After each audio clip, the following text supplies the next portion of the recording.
When visiting southern Italy, two places stand out from the rest.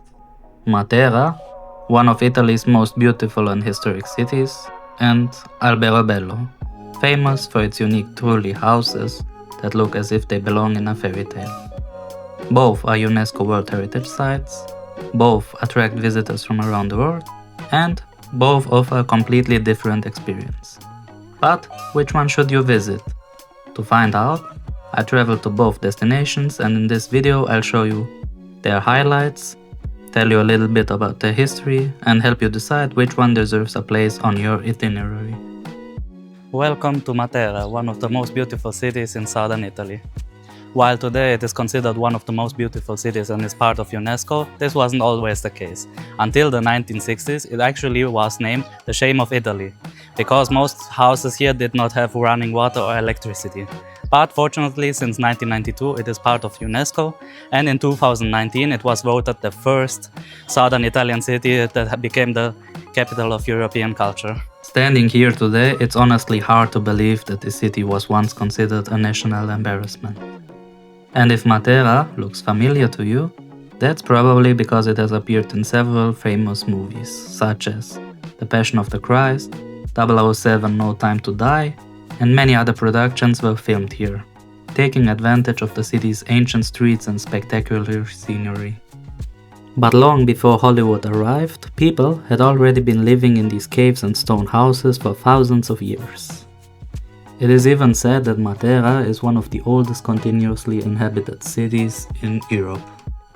In the heart of Matera are the Sassi, a maze of cave dwellings, churches and narrow streets carved directly into the limestone rock. Simply wandering through these historic neighborhoods is one of the best things you can do here.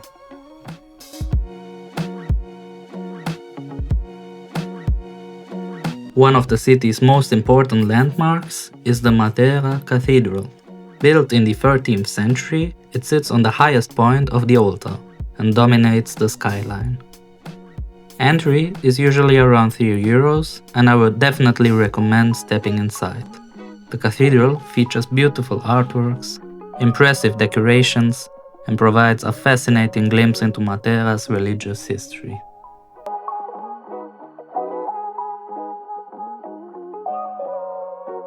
From the area around the cathedral, you will get some of the most fascinating views over the Sassi.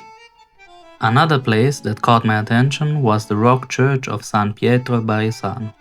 Carved directly into the stone, it reminded me a little bit of the cave churches I visited in Cappadocia. While the landscapes are very different, both places share that fascinating feeling of history being carved directly into the rock itself. If you've watched my Cappadocia video, you'll probably understand why this place immediately came to mind. For one of the best viewpoints in the city, head to Belvedere Giovanni Pascoli. From here, you'll get a fantastic perspective of Matera's stone houses and just how seamlessly the city blends into the surrounding landscape.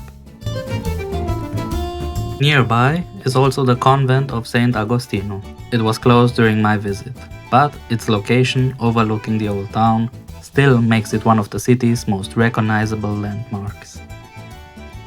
And, of course, these are just some of Matera's highlights. There are many more churches, museums, viewpoints and historic sites to discover, making Matera a destination that deserves much more than just a quick visit.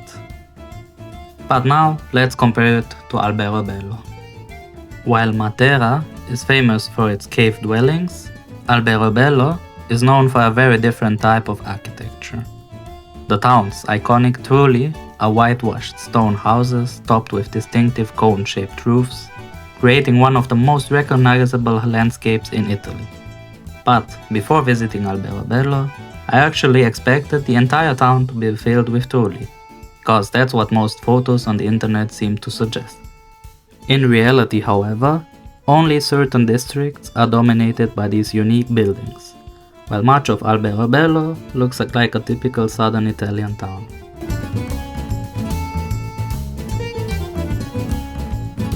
So, what exactly are Trulli?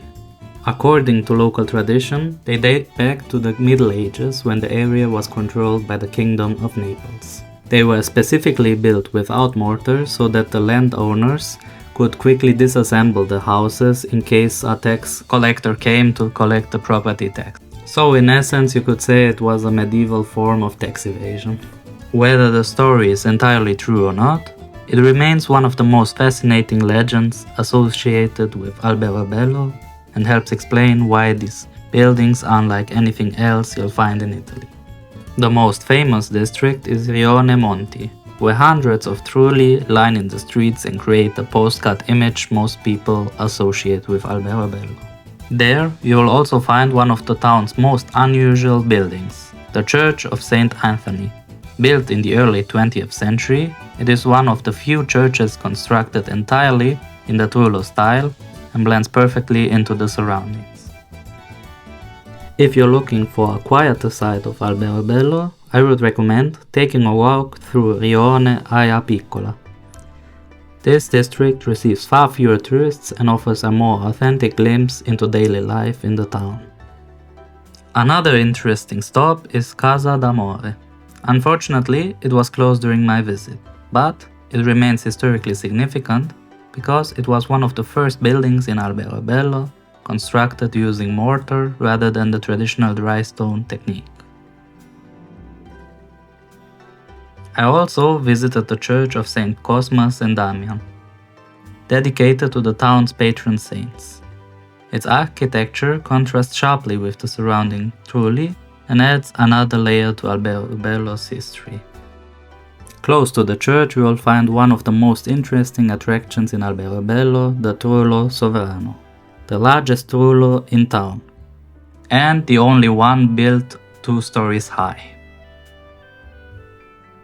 Entry costs around €2 and inside you'll get a better understanding of how people once lived in these unique buildings. So, if you decide to visit Alberobello, you'll also find several other Trulli that can be explored on the inside, helping you appreciate the ingenuity behind the unusual style of architecture. Although Alberobello is much smaller than Matera, its distinctive appearances make it one of the most memorable towns in southern Italy. So, which destination should you choose? Personally, I liked Matera more, but that doesn't mean you shouldn't also visit Alberobello. I spent around 3 hours there, and I think that I've pretty much seen everything there's to see. That is why I think it is better as a half-day trip rather than spending a full day there. Matera, on the other hand, is a very beautiful city and I've only spent around half a day there. And I wished I would have stayed a day or more there, as there's so many beautiful things to see, and it is honestly such an underrated city that everyone should visit at least once. So, personally, I think if you only have to choose one, you should go to Matera. But if you have the time, of course, you should also visit Alberobello. Now I would like to hear from you. Which of these places would you visit? Let me know in the comments. And as always, if you've enjoyed this video, then please don't forget to subscribe, like, and hit the notification bell in order to not miss any future video, and see you next time.